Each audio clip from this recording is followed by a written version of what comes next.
Hello, patrons. Welcome back to Darnley Cyber Café. Grab yourself a hot cup, pull up a chair, and let's get into today's story. It's one that mixes childhood play, technology, and unfortunately, privacy violations. Now, let's talk about something that should feel safe. Toys. Toys are supposed to be about imagination, play, and learning.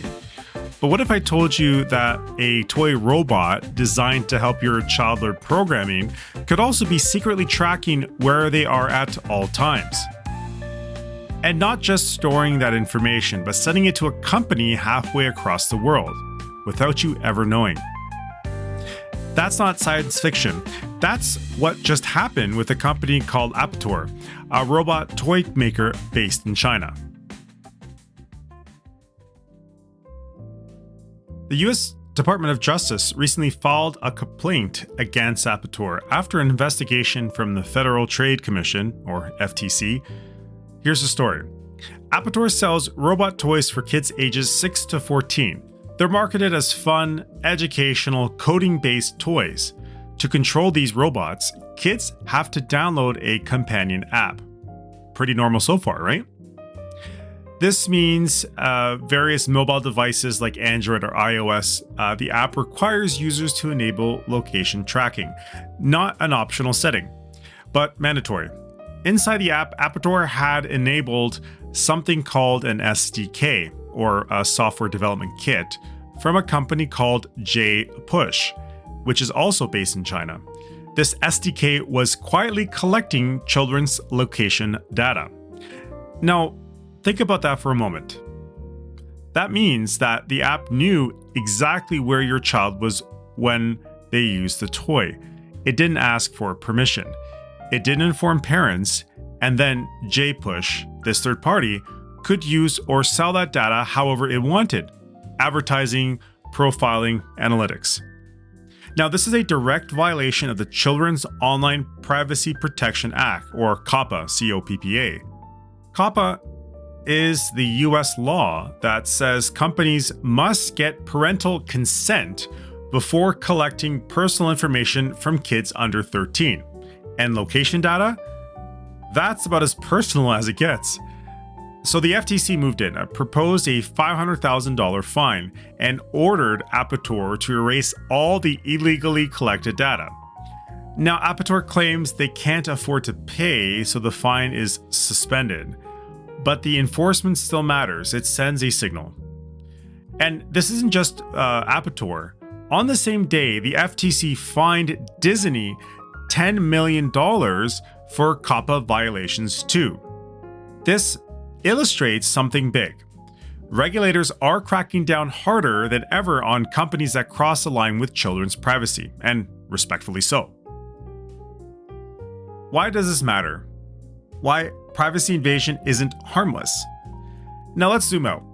Why should you care about this as a parent? Well, think of it this way.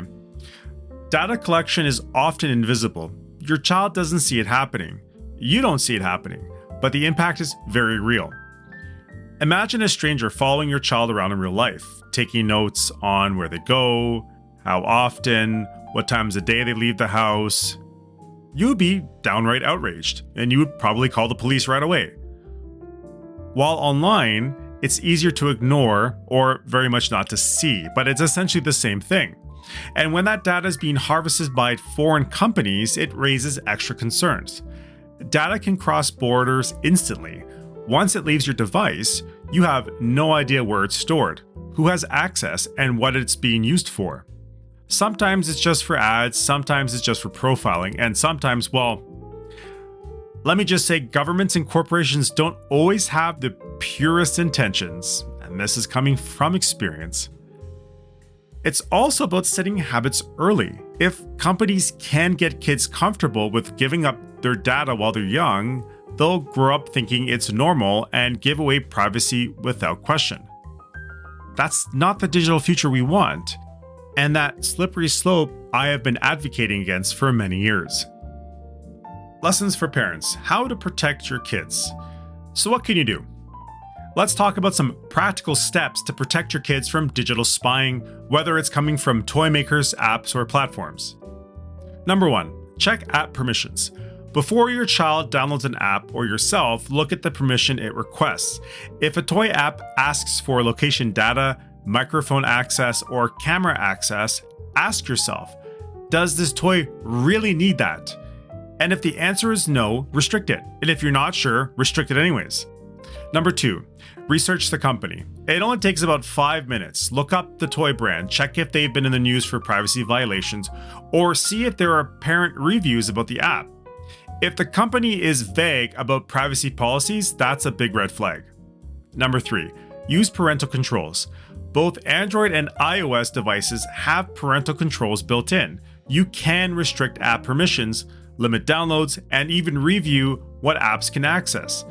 These controls are for a reason. Use them. Number 4, teach your kids about privacy. You have to start the conversation early. Explain that not everyone online should know where they are or what they're doing.